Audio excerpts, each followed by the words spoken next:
आप रामायण पढ़े हैं कि नहीं? जी पढ़े।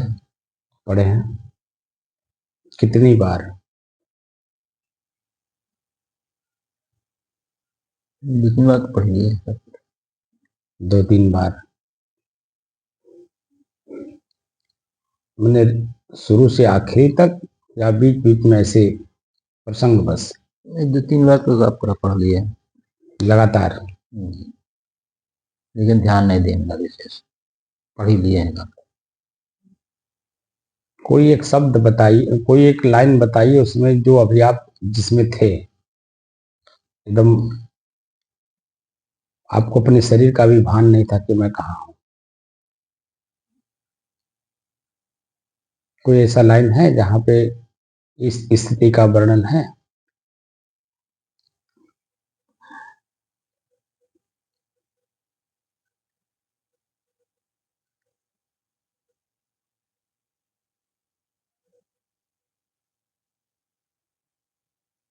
मैं उसके बारे में बताया भी हूं।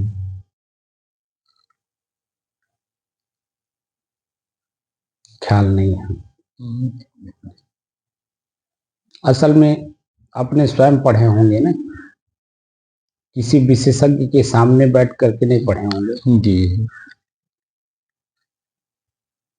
तो मनमानी तरीके से हो गया। वही बात मैं बार बार बता रहा हूं कि कोई भी काम अगर करना है तो जब विशेषज्ञ के साथ बैठ करके करते हैं तो हमारी मनमानी वहां वो चलने नहीं देता है, क्योंकि वो विशेषज्ञ है, वो काम किया है। उसका भी मन पहले खूब भटका रहा होगा, लेकिन काम करते करते परिपक्व हुआ, क्योंकि मनमानी तरीके से कोई भी काम होता नहीं, इसे रास्ता ही चलना है। अब मनमानी तरीके से चलेंगे तो कितने प्रकार के उल्लंघन कर रहे हैं आपको पता है? कुछ नहीं पता है, क्योंकि मन चंचल है। चलना है दाएं, हमको बाएं, हम चलेंगे दाएं। हमारे पूरे विश्व में कोई एक ऐसा जगह बताए जहां पे दाहिने चला जाता हो? तो पूरे विश्व में कोई देश है जहां दाहिने चला जाता है? लेकिन हमारे भारत में दाहिने चलने का कहीं प्रावधान है? नहीं। बाएं चलने के लिए। आप मेड़ पर भी चलेंगे तो भी मान लीजिए सामने से कोई आ रहा है तो आप बाएं साइड से ही उससे रास्ता देंगे भी, लेंगे भी। तो बाएं से चलने पर क्या होता है कि हम सचेत रहते हैं, हमें जानकारी रहती है कि हम किस रास्ते चल रहे हैं, कैसे चल रहे हैं, कहाँ जा रहे हैं, कैसे चलना चाहिए। तो वो जो कुछ दिन समाज में उठते बैठते चलते और देखते हुए काम किया है, वही कर पाता है। अभी आप अपने किसी बेटे को या किसी नाती को जो अनभिज्ञ हो, छोटा हो, और अचानक उसको मार्केट भेजना हो, तो उसको अगर आप बताए न रहें कि कैसे कैसे जाना चाहिए तो कैसे जाएगा? वो मनमानी तरीके से जाएगा, क्योंकि उसको कुछ पता नहीं है, और चोट खा करके घर आएगा। जो सामान को लेने गया वो सामान भी नहीं लाया और चोट खा करके आया।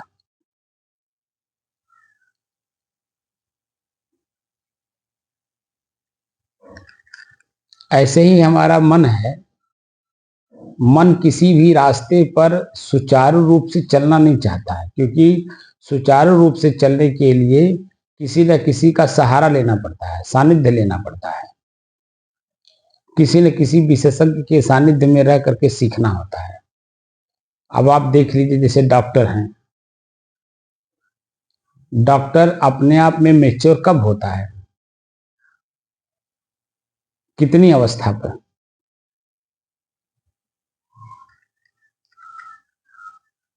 हम 40 साल के बाद हो पाते हैं।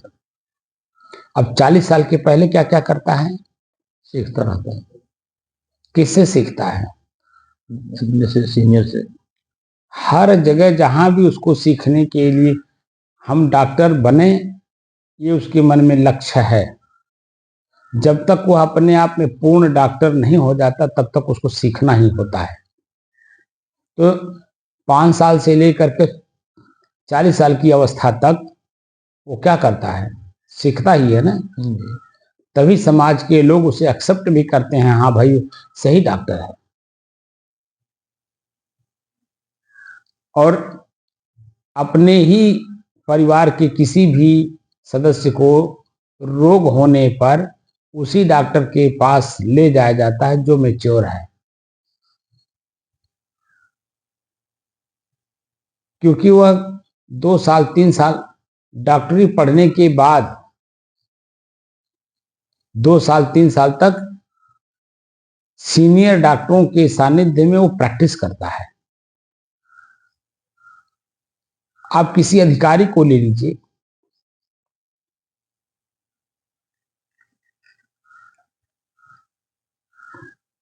आईएएस बन गया, आईएएस बनने के बाद उसको डायरेक्ट जनरल डीएम का पोस्टिंग नहीं दिया जाता है। उसके भी माइंड को पढ़ने के लिए उसी कैटेगरी पढ़नी पड़ती है, या उसका जो मार्क्स मिले हुए रहते हैं, रैंक मिले, उसको रैंक बोलते हैं, रैंक के हिसाब से भी जनरल उनको नीचे से ऊपर ले जाया जाता है। अगर वो टॉपर है तो सीधे उसको ट्रेनिंग किसकी दी जाती है, डीएम की। लेकिन जब रैंक नीचे आया है तो उसको, हमने तो अभी 2-3 साल पहले 15 अगस्त को हम लोग गए थे वहां जोगिया थाना, जो सिद्धार्थ नगर में पड़ता है, बांसी से आगे। वहाँ एक इंस्टीट्यूट है वो कोचिंग का, तो उसमें अपने एक भक्त की लड़की पढ़ती थी, तो वो हम लोगों को अपने उस संस्था के माध्यम से बुलवाई थी। मैं था और जो गाना के अभय नारायण त्रिपाठी जी हैं, जो महाराष्ट्र कैडर के आईएफएस अफसर थे, रिटायर, तो हम दोनों जने गए थे वहां। तो वहां पर वो बुलाए थे उन लोगों ने वीडियो को, जो डायरेक्ट आईएएस अफसर थे, आईएएस थे वो, लेकिन उनको वीडियो बनाया गया था 2-3 महीने के लिए, और वो वीडियो पोस्ट पर हो करके वहां आए हुए थे। तो वीडियो का मतलब क्या हो गया, ब्लॉक, ब्लॉक पे ही तो होते हैं वीडियो जी। अब ब्लॉक से लेकर के अब उनको ऊपर बढ़ते बढ़ते बढ़ते कितना सीखना रहा होगा, 2-3 साल तो उनको सीखने में लगा होगा जी। अब इस समय में वो सीडीओ पोस्ट पे हैं, लगभग 1.5 साल से वो वीडियो पोस्ट, अरे सीडीओ पोस्ट पर हैं।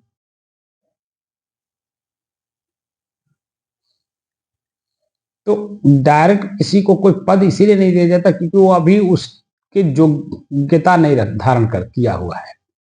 जो पोस्ट है, कुर्सी है डीएम की, अभी उस लायक वो है नहीं, क्योंकि बहुत झंझावात झेलना पड़ता है डिस्ट्रिक्ट मजिस्ट्रेट को।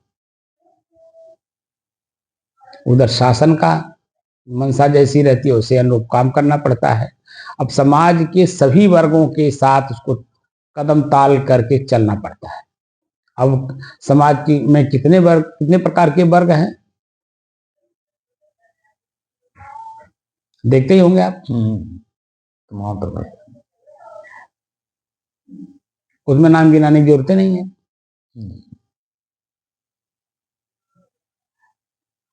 ऐसे ही जब हमें मोक्ष प्राप्त करना है, एक लक्ष्य बना मोक्ष, हमें मोक्ष चाहिए, तो मोह का जो नाश कर लिया होगा और नाश करके जो अपनी स्थिति में स्थित होगा, जो मैं हूं उसी में, उसी के सानिध्य में जब तक आप जाएंगे नहीं तब तक कैसे मालूम कि जन्म में हम मुक्त हुए कि नहीं? क्यों? जी। नहीं पता चल पाएगा, नहीं जाएगा। अब रामायण पढ़िए, तो रामायण का मतलब क्या होता है? राम का चरित्र। जी।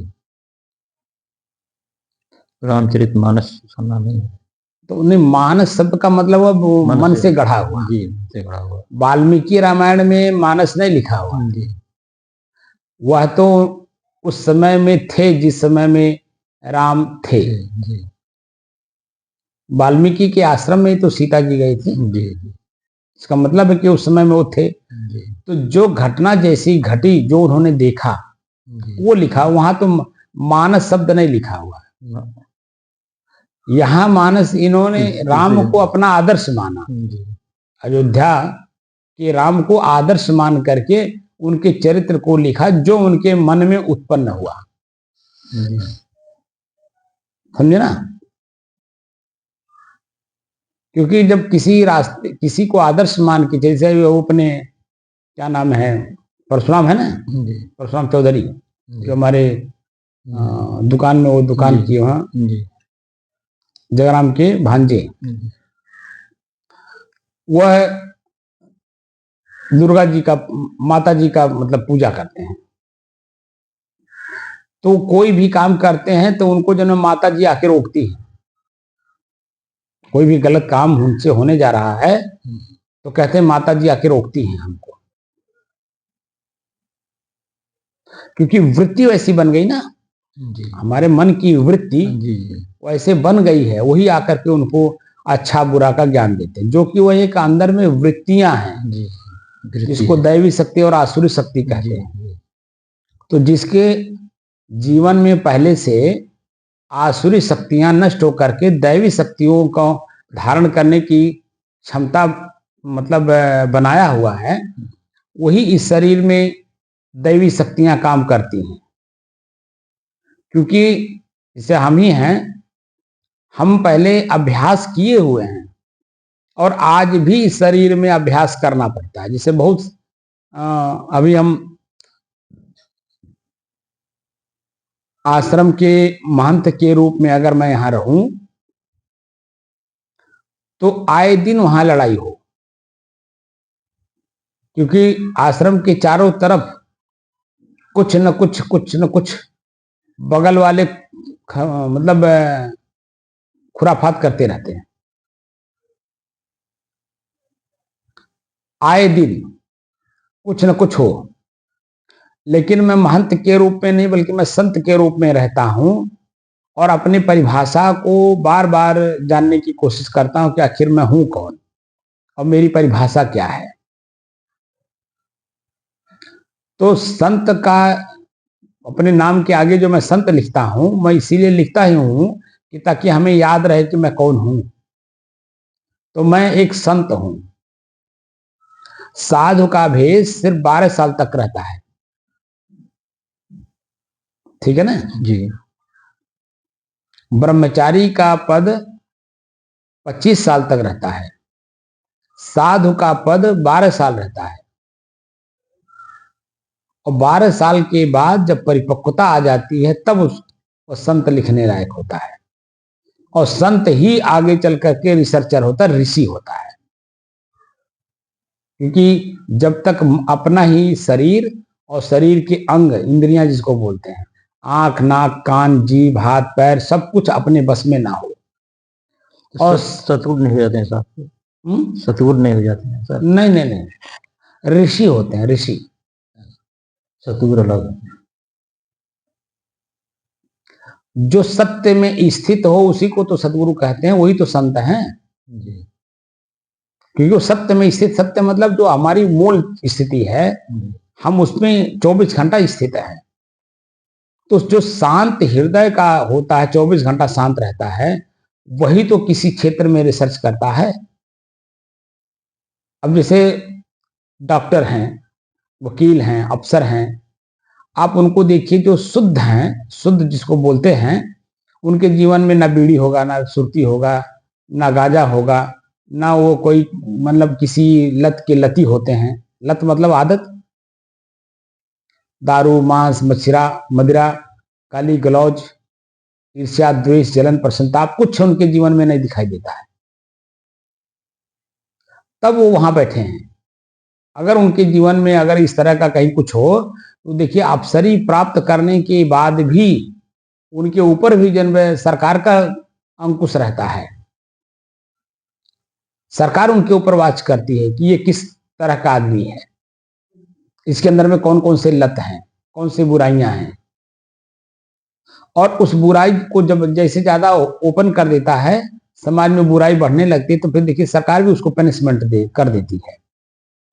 समाज तो करता ही करता है, सरकार भी पनिशमेंट कर देती है। करती नहीं करती है? करती है।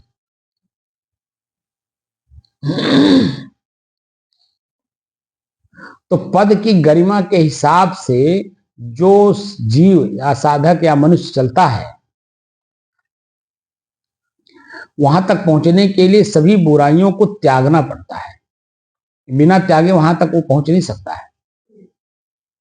जब एक सामाजिक प्रक्रिया में आपको बुराइयों को त्यागना पड़ता है, यहां तो आपको अपने ही अदालत में जाना, अपनी अदालत है यहां, अपने आप में अपने आप से ही प्रश्न करना पड़ता कि मेरे अंदर में कौन सी बुराई है, क्या मैं शांत हूं, और शांत होने की क्या विधियां हैं। मतलब अपने ही शरीर, पूरा शरीर और शरीर के जितने अंग हैं वो हमारे बस में हो, तब तो हम शांत हैं जी। अभी सदगुरु कबीर का जो वाक्य है, तन थिर, आपका इस शरीर स्थिर था ना, जी। तन मतलब शरीर हुआ, और शरीर के सारे अंग, जी। आंख बंद था, कान सुन नहीं रहा था, जीव स्वाद भी नहीं ले रहा था, बोल भी नहीं रहा था, अब मुंह कुछ खा नहीं रहा था, दांत चबा नहीं रहा था, नाक सुगंध दुर्गंध नहीं ले रहा था, मन में किसी प्रकार की चेतना नहीं थी, मैं अंदर घुसा हूं, कैसे बैठा हूं, आपको कुछ पता है? कुछ पता नहीं है। तो तन थिर, तन में सभी इंद्रियां आ गई, पूरा शरीर हो गया, और स्थूल शरीर के अलावा सूक्ष्म शरीर भी आपका एकदम बिल्कुल शांत है, उसमें भी कोई प्रकार की क्रिया नहीं हो रही है। सूक्ष्म शरीर में क्या आता है?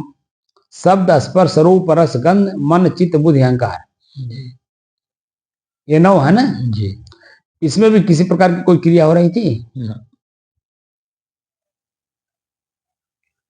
उसी को रामायण में एक लाइन लिखा है गोस्वामी तुलसीदास ने, जीव पाव निज सहज स्वरूपा। मैं इसको कई बार बोल चुका हूं ना, बताया सर। जीव अपने सहज स्वरूप में है।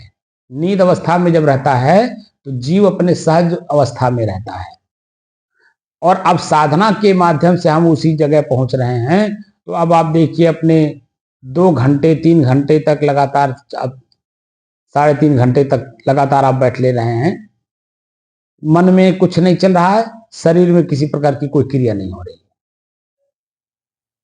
तो स्थूल शरीर और सूक्ष्म शरीर दोनों स्थिर हो गए कि नहीं हो गए? जी।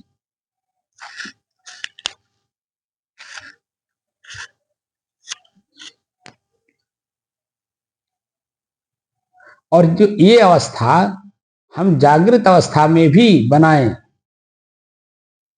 अभी तो अभ्यास हो रहा है बैठ करके, लेकिन चलते फिरते भी हमें उसी दशा में रहना होगा। जागृत अवस्था में, चेतना अवस्था में काम करते हुए भी उसी अवस्था में रहना होगा। तो कैसे रहेंगे? उसका अभ्यास करना पड़ता है।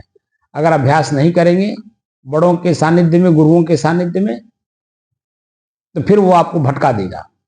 क्योंकि आंख जैसे खुलेगा, किसी न किसी व्यक्ति को कुछ न कुछ गलत करते हुए आंख देख लेगा, मन बनेगा, तुरंत वहां कुछ न कुछ उतावलेपन में बोल देगा, और जैसे उतावलेपन में बोला तैसे आपकी शांति भंग हुई। आंख खुलते ही, दृश्य को देखते ही आपका मन चंचल हो जाएगा। तो बोलना तो स्वाभाविक है, वहां अपनी स्थिति में आप नहीं रह पाएंगे। कैसे रहेंगे, वो कला सीखनी पड़ती है, क्योंकि मन में बड़ी झुंझलाहट होती है। देखो मैंने देखा, उसके बाद भी जन भाई ये ऐसा कर रहा है, अपने भीतर में शांति नहीं रहेगी कि अभी मैं आंख बंद किया हुआ था तो भी तो ये काम कर रहा था। आप जहां बैठे हो, ये ध्यान कक्ष है आश्रम का, एक कमरा है, एक हॉल है छोटा सा। क्या बाहर में अन्य लोग और कोई काम नहीं कर रहे हैं? कर रहे हैं, सही कर रहे हैं, बाहर भी लोग ना कर रहे हैं। क्या यहाँ आश्रम परिसर में जो लोग हैं वो नहीं कुछ क्रिया कर रहे हैं? सब क्रिया कर रहे हैं। क्या आपके घर में आपके बेटे पतोह या नाती लोग नहीं काम कर रहे होंगे? सब कर रहे हैं, लेकिन आप अपने आंख से देख नहीं रहे हैं। जी। तब तो शांत हैं। जी। अब देख करके अनदेखा कर करके चलना होता है। ठीक है, वो उसका विषय है, वो काम कर रहा है। जब तक वो खुद धक्का नहीं खाएगा तब तक उसको छोड़ेगा नहीं, हमारे कहने से वो मानेगा भी नहीं। उसको भी एक जीव मानना पड़ता है, अपने ही बेटे को, पतोह को, पत्नी को एक जीव मानना पड़ता है, क्योंकि वह भी तो अपने कर्मानुसार हमारे साथ जुड़ा हुआ है। वह भी तो मेरे ही तरह है, उसके भी तो वही चीज है जो मेरे पास है। वही आंख उसके पास, वही कान, वही नाक, वही जीभ, वही मुंह, वही शरीर, सब कुछ तो वही है। भूख उसको भी लगता है, प्यास उसको भी लगती है, मान अपमान उसको भी लगता है, ठंडी गर्मी उसको भी लगता है, वो भी जागती है, सोती है। जो मेरे शरीर के साथ हो रहा है वो सब सारी क्रिया उसके साथ हो रहा है, कि वो भी एक स्वतंत्र जीव है, कर्म के अनुसार अपने शरीर में वो बधी हुई है, क्योंकि उसने शरीर को ही मैं मान रखा है। अब शरीर में जब जो बधा रहे, आप ही बधे रहे, तो शरीर की जो इंद्रियां हैं जो समय से जो मांग करेंगे आपको देना पड़ेगा। लेकिन जब शरीर से मुक्त रहेंगे तो शरीर की इंद्रियां हमारे बस में होंगी। मर्जाल का है कि कोई कुछ मांग ले, तो वहां कठोर रहना पड़ता है भीतर से। और जब तक कठोर नहीं बनेंगे तब तक आपकी इंद्रियां डरेंगी नहीं, आपके बस में होंगी नहीं। बात समझ में आ रहा है? तो ये सबके साथ है, चींटी से लेकर के हम मनुष्य तक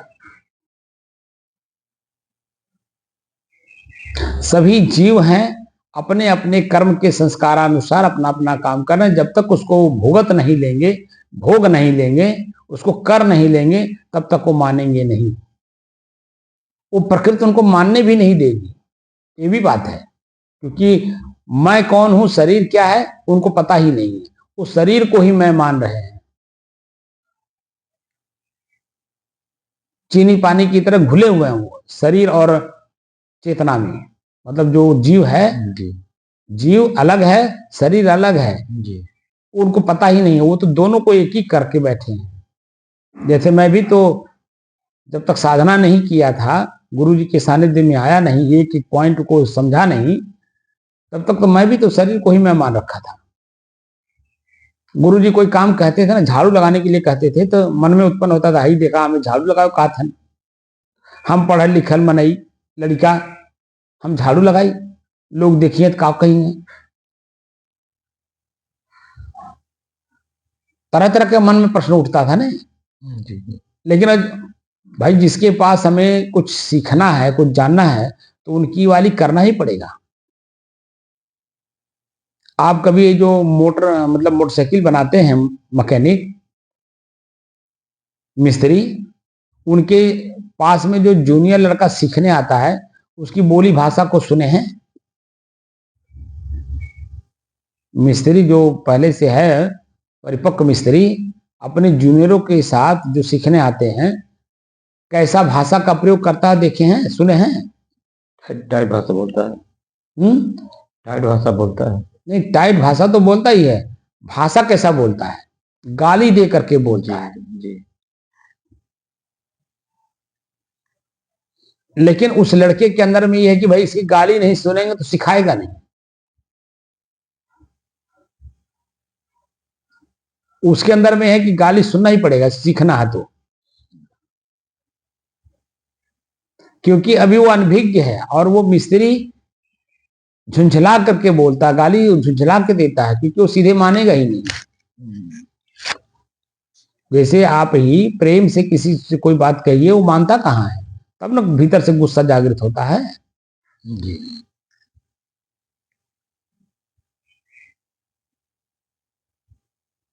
साफ साफ शब्द अगर मान ले कोई तो कड़ा शब्द करने की कड़ा होने की जरूरत नहीं है, गुस्सा होने की कोई जरूरत नहीं जी। लेकिन गुस्सा आदमी तभी होता है जब उसकी बात कोई सुनता नहीं।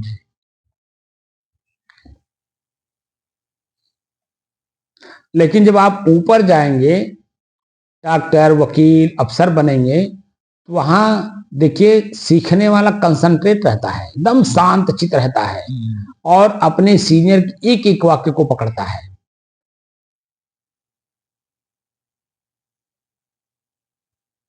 अभी एक शुक्ला जी हैं डॉक्टर, वो मेडिकल कॉलेज के प्रोफेसर हैं। बच्चों को, जो बच्चे वहां सीख रहे हैं डॉक्टरी, मेडिकल कॉलेज में जो पढ़ रहे हैं, उनको एक एक वर्ड को बता रहे थे कि बुढ़ापा क्यों आती है। इसी प्रश्न को बच्चे पूछ रहे थे, या बुढ़ापा जो बूढ़े लोग हैं उनकी ज्यादा देखरेख क्यों करनी पड़ती है। 2-3 प्रश्नों को कम से कम 15-20 मिनट तक खूब बढ़िया डिफिनेशन दिए। और कहाँ दिए? एक 99 साल की बुढ़िया बेड पर पड़ी हुई है, कुछ मतलब एक नर्स कुछ खिला रही है, पिला रही है, उसको उठा के बैठा रही है, ये सब दिखाता हुआ, और पास में ही खड़ा होकर के बेड के बगल में जो बेड होता है ना हॉस्पिटलों के, उसी के बगल में कम से कम तो 7-8 लड़कियां हैं डॉक्टर्स, उनको शुक्ला जी सबका प्रश्न का उत्तर दे रहे हैं, विधिवत दे रहे हैं। तो वो एक एक वर्ड को बड़े गंभीरता के साथ खड़ा होकर के सुन रही हैं, और जो जो शब्द वो बोल रहे हैं कि इसी को ऐसे कहते हैं, इसी को ये शब्द से हमारे मेडिकल साइंस में यूज किया जाता है।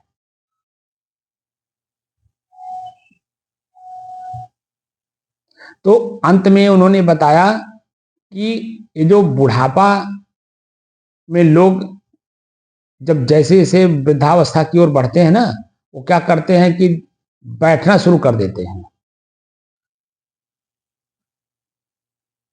और बैठते बैठते उनकी मांसपेशियां जाम हो जाती हैं, हड्डियां जाम हो जाती हैं, फिर धीरे धीरे गलने लगती हैं, तमाम तरह की चीजें बताए वो। तो उन्होंने उसका सोल्यूशन दिया कि वृद्धावस्था में भी अपने जो दैनिक कार्य हैं उसको हमेशा करते रहना चाहिए, जैसे दौड़ना, चलना, वॉकिंग करना, अपना सारा काम खुद करना। उससे क्या है कि जो हमारी मांसपेशियां हैं वो घर्षण करती रहती हैं, जाम नहीं होती हैं। तो वो बुढ़ापा में भी जो है आप 20 साल 25 साल के लड़के की तरह अपनी शक्ति को आप। तो उन्होंने एक चीज बहुत अच्छी बात कही, लड़कियां थी लेकिन वो लड़कों के साथ में थोड़ा गंभीरता से एक शब्द का प्रयोग किया कि सेक्सुअल पावर जो हमारे शरीर में जागृत होती है, ठीक है ना, उसको डिले करते रहना चाहिए। क्योंकि जब काम वासना जागृत, सेक्स मतलब वो काम, जब काम वासना मन में जागृत होती है तो शरीर में भी तो जागृत हो जाती है, और शरीर में जागृत होती है तो आपके जितने भी मसल्स हैं, मांसपेशियां हैं, सबको घर्षण कर देती हैं, और उसकी वजह से जब आपके शरीर की जो शक्ति है, जो ताकत देता है, भीतर से बल देता है, वह बाहर निकल जाता है। जैसे पानी में आप अंगुली तब तक नहीं डाल सकते जब तक उसमें आग का अंश ज्यादा है जी। आग का अंश निकल जाए तो पानी ठंडा कहा जाता, पानी ठंडा हो गया जी। ऐसे शरीर के मसल्स भी हैं।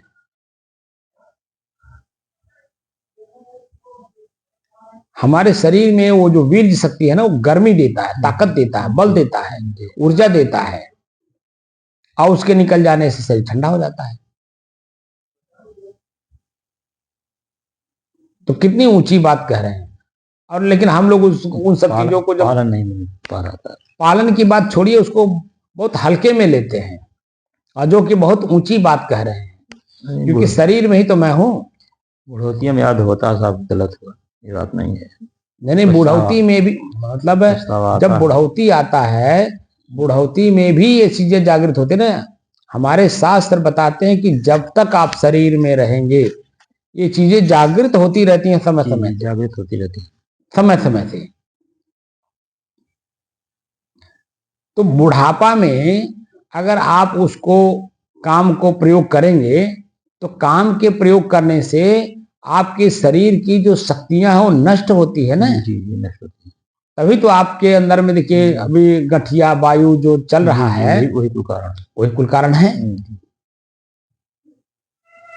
आप खुद अपने शरीर को गर्त में ले जा रहे हैं, दुखी कर रहे हैं, पीड़ित कर रहे हैं, रोगी बना रहे हैं। जी बिल्कुल सही।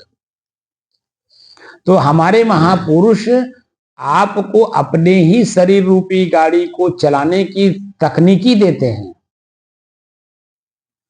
कि जब तक शरीर में रहो अपने तकनीक को प्रयोग करो और इसी में स्वस्थ रहो।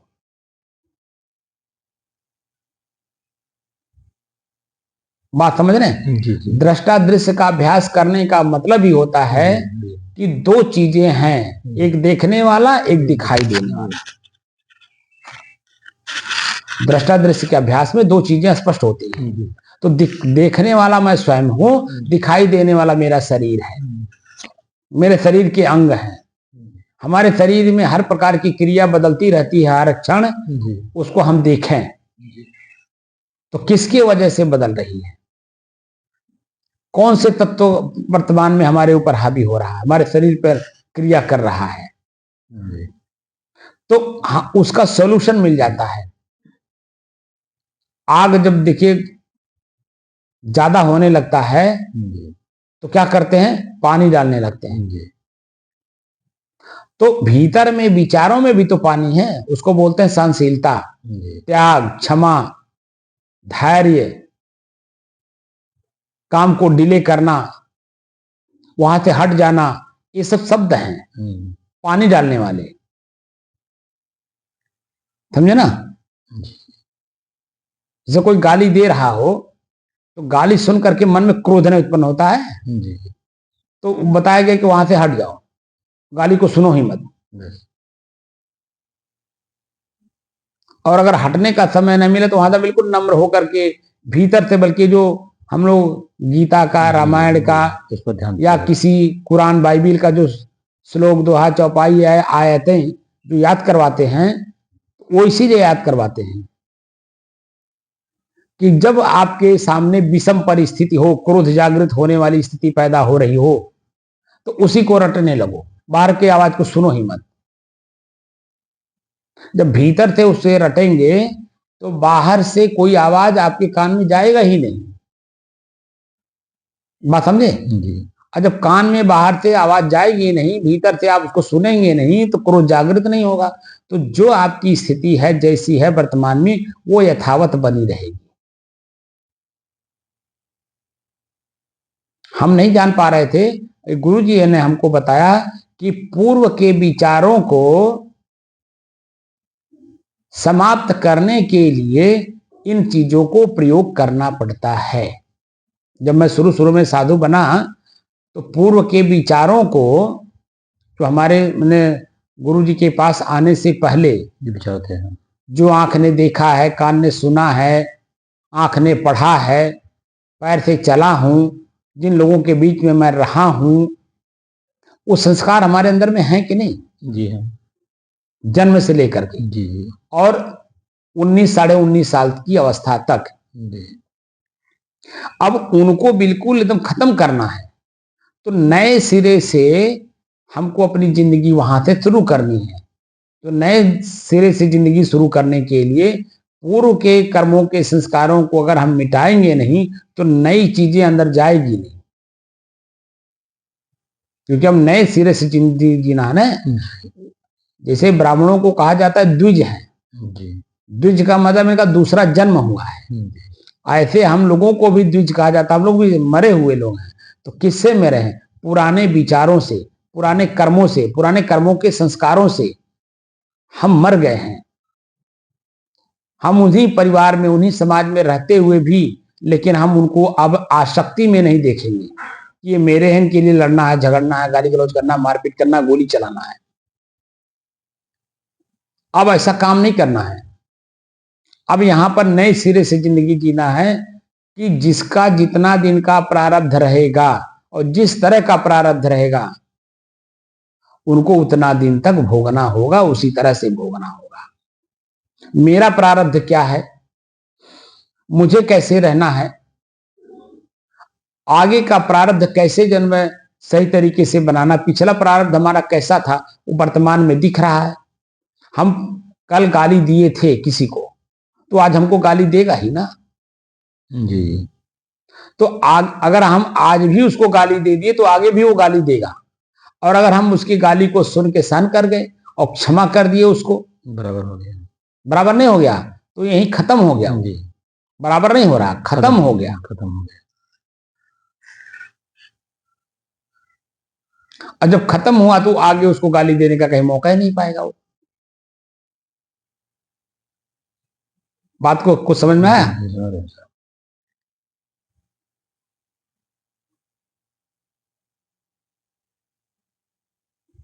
तो जीव पाव निज सहज स्वरूपा, तो निज स्वरूप को जीव कैसे प्राप्त करेगा? जब तक उसके विधि विधानों को पालन नहीं करेगा, क्योंकि हर जगह नियम है ना, विधि माने नियम।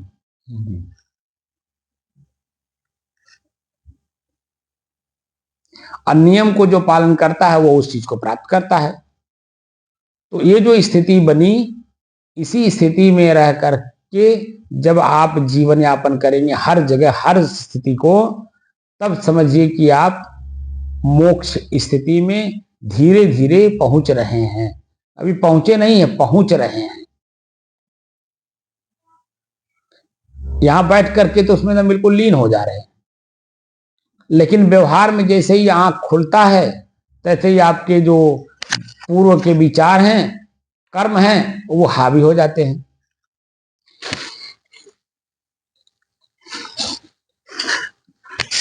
क्योंकि वह अनादिकाल से हावी है ना आपके ऊपर, आज का नहीं, अनादिकाल का है। अब देख लीजिए, कुत्तों को देख लीजिए, अपने एरिया में जितने कुत्ते हैं उनको सबको पहचानता है, लेकिन दूसरे एरिया का कुत्ता अगर घुस जाता है उसके एरिया में, देखिए उसको काटने दौड़ते हैं, सब काट भी लेते हैं। होता कि नहीं होता है? जी। तो यही हमारे मन के अंदर में है। अपने पुत्र को हम पुत्र मानते हैं, दूसरे के पुत्र को पुत्र नहीं मानते। तो ये व्यवहारिक प्रक्रिया में जो हमने सीख लिया वो हमारे मन में स्थिर है। अब यहां सभी पुत्र मेरे हैं, मैं सबका पिता हूं। अब पिता होने का मतलब होता है भूख प्यास मान अपमान निंदा स्तुति ठंडी गर्मी हर चीज से अपने लोगों को बचाना होता है। बात समझ में आ रहा है? जी।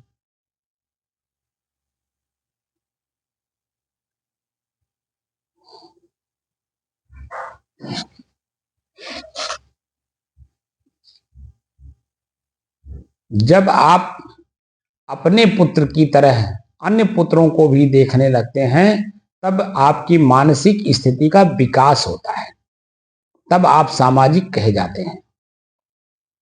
अन्यथा एकांगी माने जाते हैं, हे फलाने के पिता, हे फलाने के लड़कवा। लेकिन जब आप सामाजिक हो जाते हैं तब क्या कहा जाता है? कितने प्रधान जी के बुला लेवा हो, क्योंकि प्रधान किसी का व्यक्तिगत नहीं है, अगर वो व्यक्तिगत काम करता है तो प्रधान कहलाने लायक नहीं है। प्रधान का कुर्सी है ना, मुखिया इसको बोलते हैं। तो मुखिया पूरे गांव का मुखिया होता है, वहां अच्छे बुरे का निस्तारण उसे करना पड़ता है। कौन गलत है कौन सही है, पूरा निर्णायक भूमिका में गहन अध्ययन करके उनको सही और गलत का जवाब देना पड़ता है, तब वो सामाजिक होते हैं। सब सामाजिक मतलब सबके होते हैं। बात समझ में आ ना जी हम जैसे संत हैं तो हम संत हैं, हम व्यक्तिगत नहीं अब रह गए। जी, सबके हो गए। जैसे मुर्दा है, मुर्दा एक ही घर में जब मरता है, लेकिन जब मर जाता है, मुर्दा हो जाता है, तो वो एक का नहीं रहता, पूरे गांव का हो जाता है। उसके साथ पूरे गांव के लोग देखिए चलते हैं, होता नहीं है? जी होता है। लेकिन जब वह अपने गांव के लोगों के साथ दुर्व्यवहार किए रहता है, तो देखिए आप यही कोरोना काल में आपने देखा होगा, रिक्शा पर टेम्पू पर ला करके जन पुलवा को ऊपर से ढकेल दिए। जी एक आदमी ले आया रिक्शा पे या टेम्पू पे भर उठा करके और ले गया वहीं आपके मुड़घाट पुल पर थे, वहीं पर से ढकेल दिया। ऐसे भी तो लोग हैं। जी तो वो एकदम मूढ़, जिसको बोलते हैं मूढ़ हो गया है। मतलब कोयला होए न उजरा जो सौमन साबुन लाए, जो शब्द जहां लागू होता है, मतलब वो इतना मूढ़ हो गया है कि उसके ऊपर सामाजिक किसी भी प्रकार के शब्द लागू ही नहीं हो रहे हैं। इतना मूढ़ हो गया है, क्योंकि वो अपने शरीर में इतना आसक्त हो गया, अपने कर्मों में इतना आसक्त हो गया कि वो सामाजिक किसी भी अच्छाई बुराई को समझ ही नहीं पा रहा है। तो उसके साथ कौन जाएगा आप बताओ? बात समझ रहे हैं? तो हम लोग थोड़ा मानसिक विकासशील हैं, मन से विकासशील हैं, तो कम से कम गांव में दो चार घर, दो चार लोगों से तो उठना बैठना आना जाना रहता है। जी यही हम रास्ते मतलब गेट के बाहर सड़क पर आप देखते होंगे कि मुर्दा रोज जाता है, दो चार जाते हैं, ठीक। जी एक मुर्दे के साथ मैं देखता हूं कि बस खाली 4-5 लोग रहते हैं। एक मुर्दे के साथ देखता हूं तो कम से कम 10-20 लोग रहते हैं। एक मुर्दे के साथ देखता हूं 100-200 लोग रहते हैं।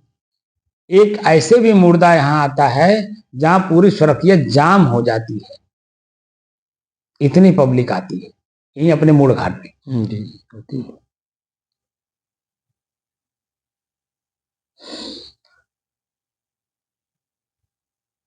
जो लोग जहां सुनते हैं, जैसे सुनते हैं दौड़े भागे आ जाते हैं, क्योंकि वह जीव सबके साथ अच्छा कर्म किया, अच्छा व्यवहार किया है, अच्छा बोली भाषा रहन सहन खान पान अपनी तरह किया है, तब लोग दौड़े दौड़े आ जाते हैं। बात समझ ना, एक सामान्य आदमी की बात कर रहा हूं मैं, विशेष आदमी की बात नहीं कर रहा हूं। ठीक है। क्योंकि वह जीव वास्तव में मानसिक रूप से इतना उन्नत किया हुआ है कि सभी जीवों को अपनी तरह देखता रहा वो, जब तक शरीर में रहा। तो वह बिल्डिंग नहीं बनाए रहता है, जिस मकान में रहता बस उतने तक ही सीमित रहता है, लेकिन पूरे गांव एरिया जवार के लोगों को, चींटी से लेकर के आदमी तक, छोटे वर्ग से लेकर के बड़े वर्गों तक, सबके साथ अच्छा व्यवहार करता है। जो जहां मिल जाता है, भैया राम राम, काका राम राम, दादा राम राम, साहेब बंदगी, प्रणाम, दंडवत, जो भी मतलब एक सामाजिक प्रक्रिया चल, अलग अलग एरिया में अलग अलग लोग जो सिखाते रहते हैं ना जी। अब अपने यहाँ अपने एरिया में क्या है, राम राम।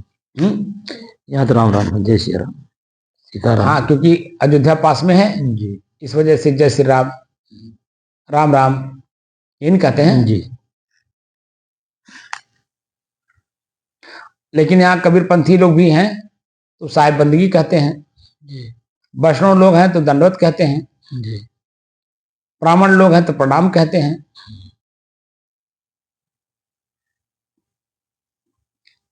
तो जैसा जिसके अंदर में भाव, वो मतलब जीव उन्नत जीव होता है कि माने सबको अपनी तरह देखता है और सबके सामने झुकता है। तो जब आप झुकेंगे तब तभी तो सामने वाला झुकेगा। जी आप अकड़े रहेंगे तो सामने वाला क्यों झुकेगा भाई? कौन सा आप उसको लाभ दे रहे हैं कि वो जो आपके सामने झुके और आप अकड़िए?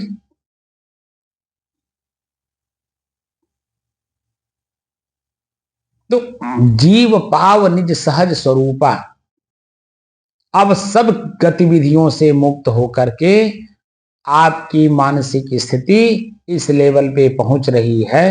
अभी पहुंची नहीं है, पहुंच रही है धीरे धीरे। वो अभी अभी बहुत दूर है, लेकिन ये है कि दूर ही सही। जैसे मान लीजिए 4 लेन हमारे बगल में है, हमें लखनऊ नहीं जाना है, तो हम 4 लेन क्यों पकड़ेंगे? बोलिए। जी नहीं पकड़ेंगे। जब हमें गणेशपुर जाना है तो हम 4 लेन क्यों पकड़ेंगे? हम तो गणेशपुर जाने वाला रास्ता पकड़ेंगे ना, जो लिंक रोड है। जी लेकिन जब हम लखनऊ जाने के लिए मन बना लिए हैं तो हमें लिंक रोड को छोड़ना होगा। लिंक रोड का नियम अलग होता है, सिंगल होता है, लेकिन 4 लेन का नियम अलग होता है, क्योंकि आने वाला अलग होता है, जाने वाला रोड अलग होता है। उसमें भी 3 लेयर बने रहते हैं।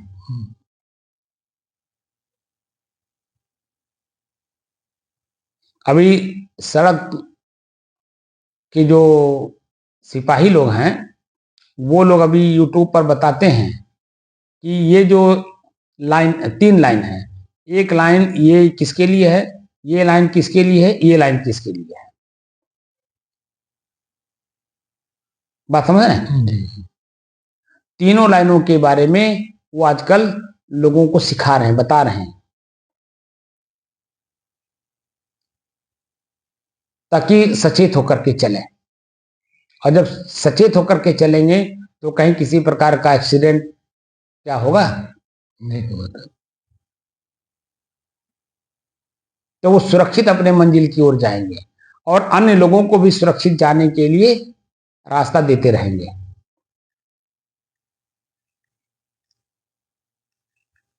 ऐसे ही हम लोगों को अब लक्ष्य हम लोगों का बहुत बड़ा है, मोक्ष प्राप्त करना, यानी दुखों से छुटकारा पाना। तो दुख का जड़ तो हमारा शरीर ही है जी और शरीर में आंख, कान, नाक, हाथ, पैर, लिंग, जीभ, यही लोग ना है हमको जो इसी में उलझाते हैं। जी अब इनके उलझनों से अपने आप को मुक्त करना होगा, तब तो हम शरीर रूपी दुख से ऊपर उठ पाएंगे जी कि नहीं? तो उसके बारे में पूर्ण रूप से हमको ज्ञान और अभ्यास, ज्ञान माने जानकारी, अभ्यास माने प्रैक्टिकल, बार बार के प्रैक्टिकल से ही हम अपने आप को उस लेवल पे ले जा पाएंगे जिसको हम क्या कहते हैं, प्रशिक्षण। प्रशिक्षण प्राप्त कर पाएंगे, प्रशिक्षित हो पाएंगे। प्रशिक्षण के बाद ही प्रशिक्षित होते हैं। आप प्रशिक्षण कोई अपने मन से अपने घर में नहीं कर लेता है, वह एक विशेष जगह पर विशेष व्यक्ति के सानिध्य में किया जाता है।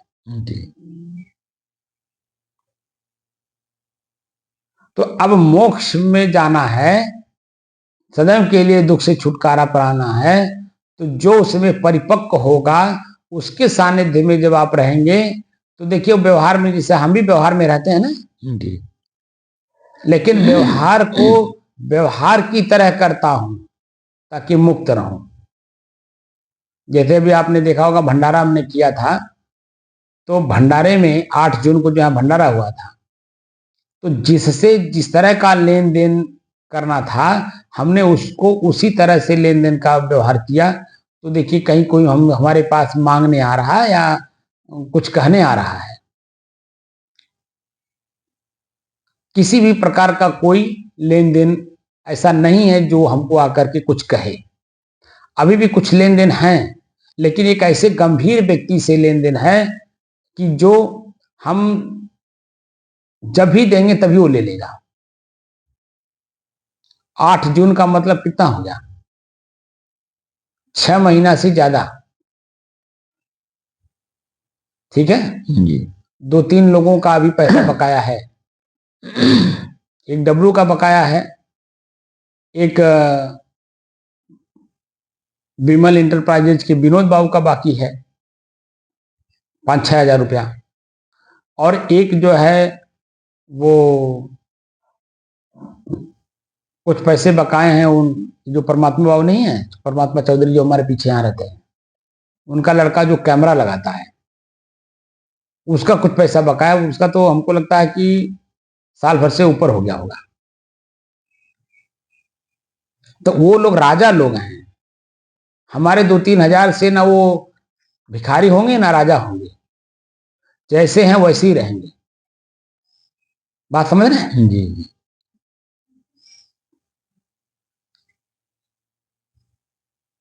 लेकिन ये है कि मन में वो बात तो है, तभी तो बात मन से निकल रहा है। जी है तो निकल रहा है।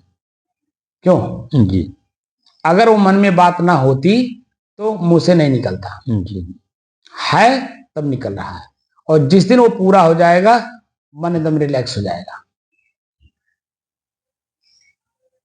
बात समझ रहे हैं? जी जी तब उसके बारे में न सोचेगा, न बोलेगा, न देने की इच्छा जाहिर करेगा, एकदम शांत हो जाएगा। ऐसे ही जो जन्म मरण का मूल कारण है वो यही है कि किसी का भी लेन देन अगर रह गया है तो लेने देने आना पड़ेगा। इसीलिए दृष्टादृश्य का अभ्यास कराया जा रहा है। मैं आपको कई बार कहा भी हूं, लेकिन आप उस पर गंभीरता नहीं लिए कि जो व्यक्ति आपका लेन देन का बकाया है वही आपके सामने सुबह से शाम तक आता है, चाहे वो बेटा के रूप में हो, चाहे बहू के रूप में हो, चाहे वह नाती के रूप में हो, चाहे गांव के किसी भी वर्ग के लोग हों, वही आपके पास आता है जिसका लेन देन पूर्व में बकाया है। और आप दे दीजिए, खुशी खुशी दे दीजिए, तो आप अपने आप को हल्का महसूस करेंगे। और अगर नहीं देंगे तो वह स्थिति फिर बनी रहेगी। फिर देखिए, आप बैंक को पैसा देते हैं ना, तो आप ब्याज चाहते हैं कि नहीं चाहते हैं?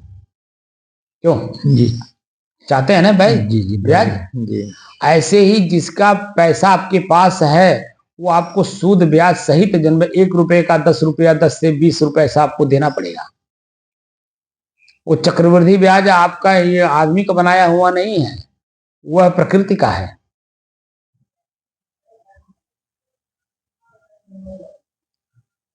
बात समझ रहे हैं? जी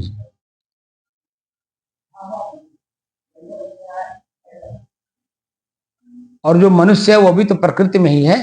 जी मनुष्य जो शरीर हम लोगों का है वो किसमें है? प्रकृति का ही तो है।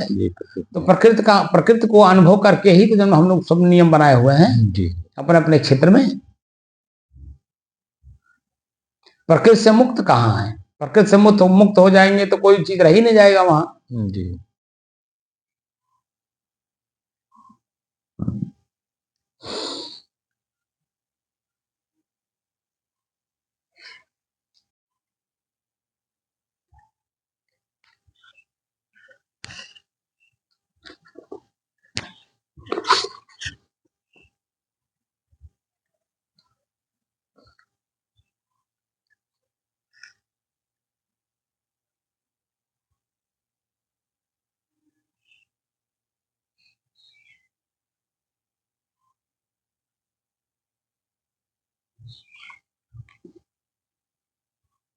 अपने ही चंचल मन को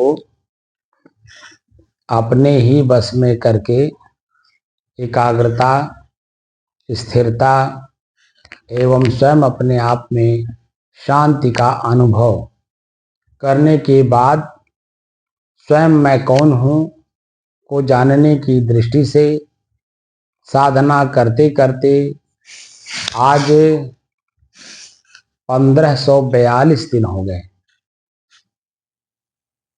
तारीख 26 जनवरी सन 2026, दिन सोमवार, प्रातःकाल का समय।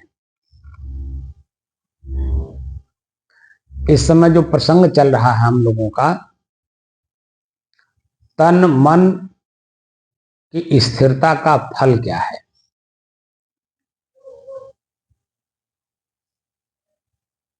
तन और मन दोनों के स्थिरता का फल क्या है, क्या मालूम हो रहा है आपको?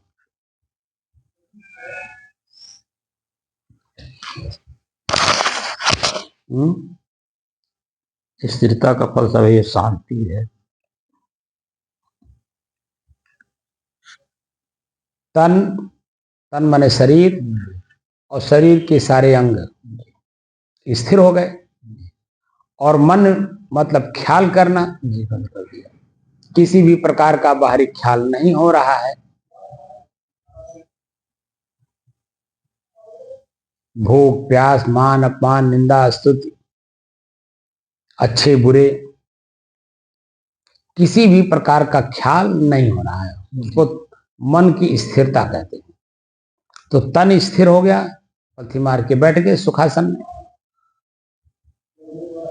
आंख बंद, कान बंद, जीभ बंद, लिंग बंद, हाथ और पैर तो बधाई है। तो शरीर को स्थिर कर दिए, इस शरीर में किसी प्रकार की कोई क्रिया नहीं हो रही है, और मन में किसी प्रकार का ख्याल नहीं आ रहा है कि ठंडी लग रही, भूख लग रहा है, प्यास लग रहा है, या कहीं जाना है, किसी मिलना है, या खराई होने की संभावना है। किसी भी प्रकार का कोई ख्याल मन में नहीं हो रहा है। तो दोनों की स्थिरता का फल क्या हुआ? आप बिल्कुल एकदम शांत स्थिति में है ना जी।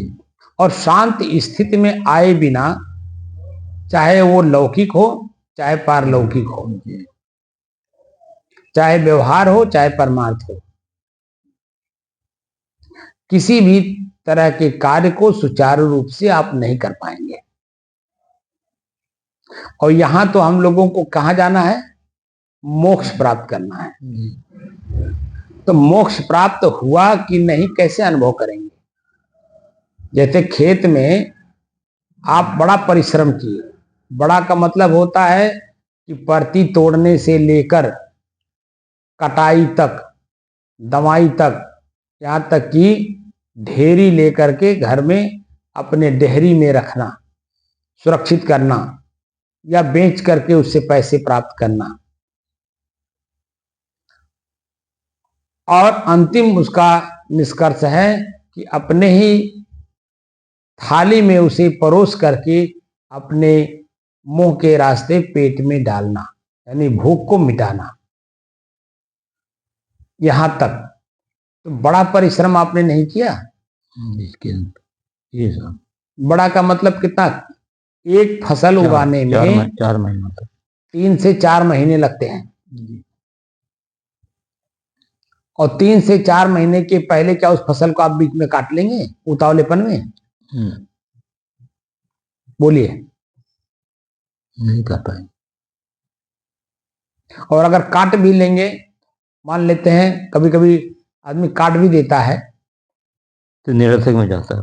वो फसल भी निरर्थक जाता है, आपका समय भी बर्बाद होता है जितना आपने किया है, और सामाजिक तौर पर आप बुरे माने जाते हैं। हर आदमी प्रश्न करता है क्यों काट रहे हैं, क्यों नष्ट कर रहे हैं। लेकिन वही प्रश्न करने वाला तब मौन हो जाता है जब आपको खेत में घर बनाना है, या वहां से रेलवे जा रही है, या सड़क जा रहा है, या नहर जा रही है,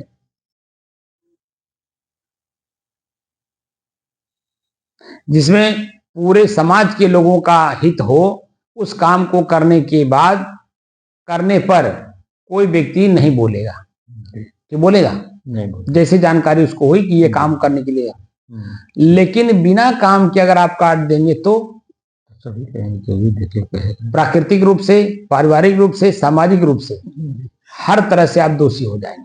बोने वाला भी कोशिश करेगा ना काटे, तो लागत लगाया। नहीं नहीं, बोने वाला आप ही हैं, आप ही काट रहे हैं, आपकी बात हो रही है। आपने ही तो परती तोड़ा, आपने ही तो उसकी जुताई, गुड़ाई, निराई, कटाई, हर काम कर, मतलब उस फसल को जितना बराबर में है वहां तक लाने में आप ही का तो श्रम हुआ जी। आपने ही श्रम किया, और आप ही उसे काट रहे हैं अधूरे में, बिना किसी कारण के थोड़ा काटेंगे शायद। नहीं नहीं, कारण तो बताया नहीं, कारण तो घर बनाना हुआ जी। तो ही नहीं, बात समझे नहीं, ये तो कारण में जब आप कोई प्रश्न करेगा तो बता देंगे ना, लेकिन बिना कारण के काट रहे हैं तब की बात हो रही है। ऐसे भी तो लोग हैं नष्ट करने वाले लोग, तो गलत कर रहे हैं, अपना नुकसान। वही बात तो कह रहा हूं कि सामाजिक दृष्टि से, पारिवारिक दृष्टि से, अपना नुकसान, प्राकृतिक रूप से हर तरह से वो दंडात्मक व्यक्ति है। लेकिन जब वो फसल परिपक्व करके काट रहा है तब कौन सा दोषी है? तो कटने का नाश होता है, तब तो कोई नहीं, बल्कि अगर आप लेट कर रहे हैं तो समाज के ही लोग कहेंगे बाबू आपका धनवा झर जाए अगर नहीं कट पाते। अरे न मन मिलत हो तो हम ही चल कटवा दी, ऐसा भी कहता आदमी, भले न काटने जाए लेकिन कहता है जरूर, न मन मिलत हो, न समय मिलत हो, कहा हम ही काट दी, क्योंकि झर जाने से क्या मतलब हुआ जी। ऐसे ही ये भी है, जो आप मोक्ष प्राप्त करना चाहते हैं, जैसे खेत से फसल लेना चाहते हैं, तो आप फसल नहीं, आप मोक्ष प्राप्त करना चाहते हैं। फसल तो आपके शरीर को साल भर तक खाने के लिए, यानी यथावत बनाए रखने के लिए सहयोगी है। अब यहां शरीर से ही मुक्त होना चाह रहे हैं कि न शरीर रहेगा न दुख होगा, न आंख देखेगा हमें भ्रम में डालेगा, न कान सुनेगा भ्रम में डालेगा।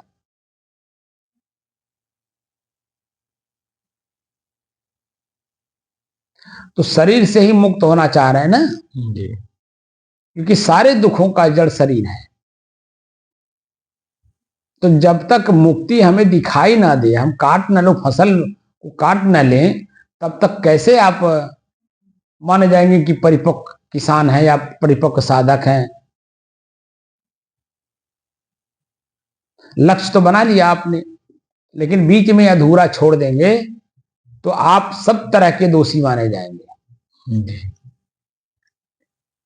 जैसे मैं हूं, अगर मैं अभी इस समय में मैं किसी भी अपने संत पद को छोड़ करके किसी भी पद को ग्रहण करने के लिए मैं अगर लालायित हूं, इसका मतलब है कि मैं प्राकृतिक, सामाजिक, हर तरह और पारिवारिक, यानी हर तरह से मैं दोषी हो जाऊंगा, क्योंकि मैं अपना काम सफलतापूर्वक किया नहीं, जो लक्ष्य बनाया हूं,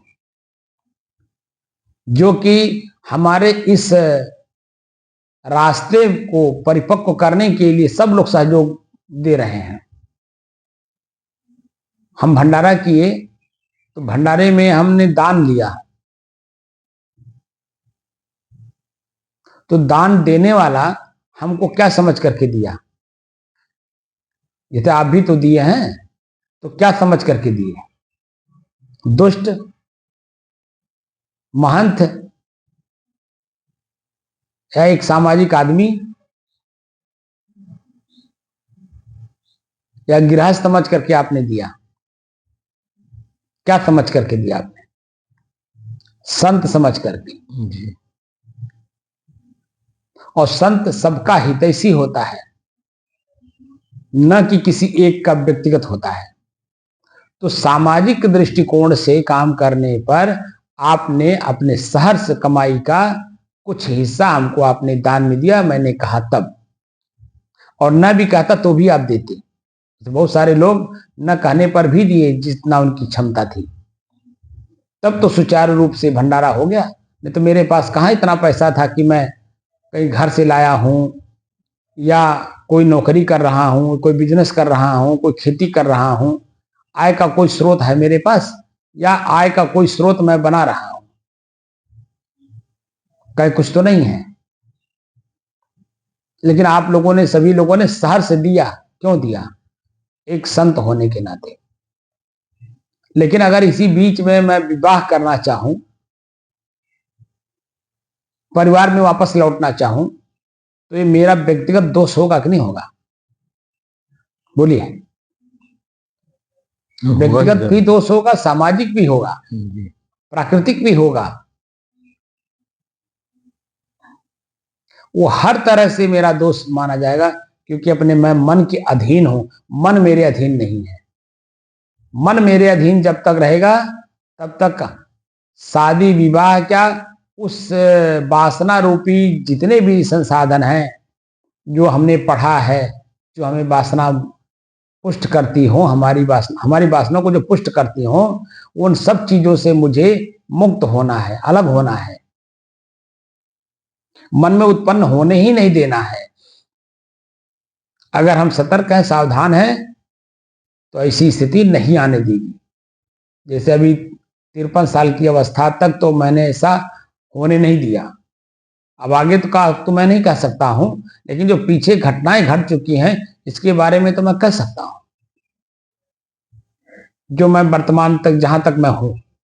और अगर मैं अपने ही शरीर और शरीर की इंद्रियों से सतर्क रहूंगा तो निश्चित है कि अंतिम क्षणों तक मैं रह जाऊंगा। लेकिन इन्हीं में जरा सा भी मैं अगर कोई कमजोरी देखा और वो हमारे ऊपर हावी हुए, तो निश्चित है कभी भी कुछ भी हो सकता है। तो अगर मन में डर नहीं है तो गलतियां होंगी, और अगर मन में डर है तो गलती नहीं होने पाएगा। सचेत रहेंगे, सावधान रहेंगे, सतर्क रहेंगे, चेतना में रह के काम कर रहे होंगे। बात समझ रहे हैं? जी। जागृत अवस्था में जब हम रहते हैं तो ये आंख प्रभावित करता है दृश्य को देख करके, कान शब्द को सुनता है, प्रभावित करता है। जैसे अभी आप देख रहे हैं बाहर बच्चे बात कर रहे हैं, मन कान उनकी आवाज को सुन करके ही तो वहां गया, मुंह से आवाज निकली। क्योंकि अब वह ये हो रहा है कि ये लोग, हम लोग ध्यान में बैठे हैं तो ये लोग जोर जोर से क्यों बात कर रहे हैं। तो उतावलापन में अगर मैं आ जाऊं तो अभी जो मैं बोल रहा हूं साधना की बात, वो अभी कट जाएगी, रुकावट में आ जाएगा। लेकिन जब हम साधना में बैठे हैं तो बाहर कुछ भी हाथी चिल्ला, हमसे क्या मतलब। हमको इस बात का याद रहना चाहिए वर्तमान में कि मैं कहाँ बैठा हूं, किस काम के लिए बैठा हूं, किसके पास हूं, क्या कर रहा हूं। अगर इस बात की जानकारी मन में रहेगी तो निश्चित है कि मैं किसी भी प्रकार से किसी भी क्रिया को होने नहीं दूंगा। थोड़ी देर के लिए मन वहां जाएगा, लेकिन फिर अपने आप में शांत हो जाएगा। क्योंकि वो बच्चे बोल के अभी 2 मिनट में भी बोल करके वो भी शांत हो जाएंगे। वो जब तक हम लोग बैठे रहेंगे तब तक वो थोड़ी ना वो, अच्छा वो ऐसा भी नहीं सोच रहे हैं कि यहाँ लोग बैठे हैं, लाओ इनको हम व्यवधान डालें। वह तो एक मस्ती ले रहे हैं, अपने मस्ती में बात कर रहे हैं। और जैसे उनको ये बात का पता चलेगा कि नहीं यहाँ लोग बैठे हैं, ध्यान कर रहे हैं, तो मन में पश्चाताप होगा। तो जानबूझ करके गलती नहीं कर रहे हैं। और अगर जानबूझ करके भी कोई गलती करे तो भी हमें गलती नहीं करनी है। तो मन की स्थिर, शरीर की स्थिरता और मन की स्थिरता, ये दोनों की स्थिरता हुए बिना प्राकृतिक रूप से जितने भी चीजें हमारे शरीर में क्रिया करने वाली हैं, प्रभावित करने वाली हैं, वह हमें प्रभावित नहीं कर सकती हैं अगर मैं भीतर से सतर्क और सावधान हूं तो। तब वो स्थिति बनेगी एकदम बिल्कुल जैसा भी आपकी बनी हुई थी।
हम्म,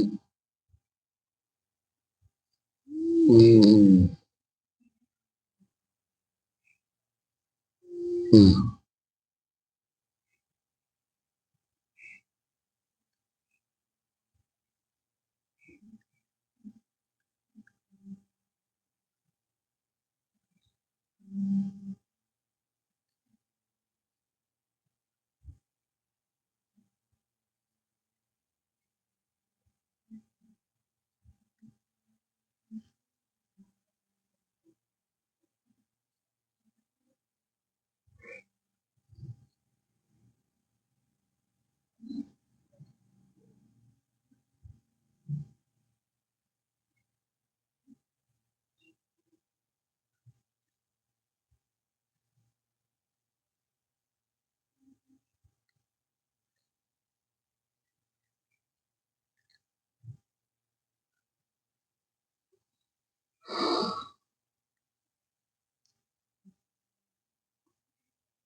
हम्म,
हम्म,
हम्म,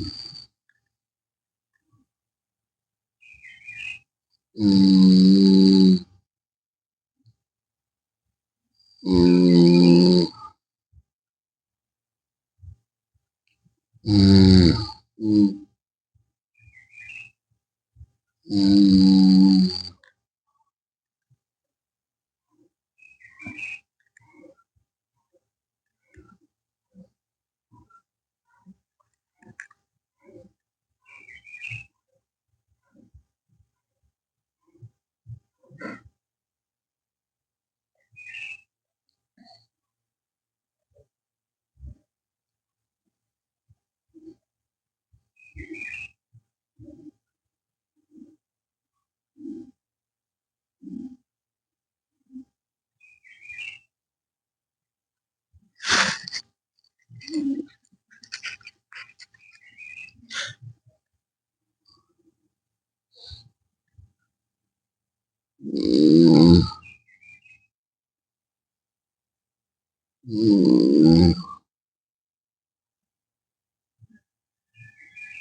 हम्म,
साई साई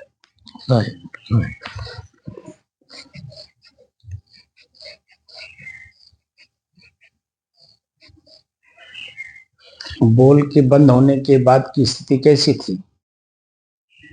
क्या हम लोगों को पता अपने आप में? यही है, जब आंख कान नाक हाथ पैर सब अपने बस में हो जाएगा तो यही स्थिति हमेशा बनी रहेगी। जी। बंद कर दीजिए। है।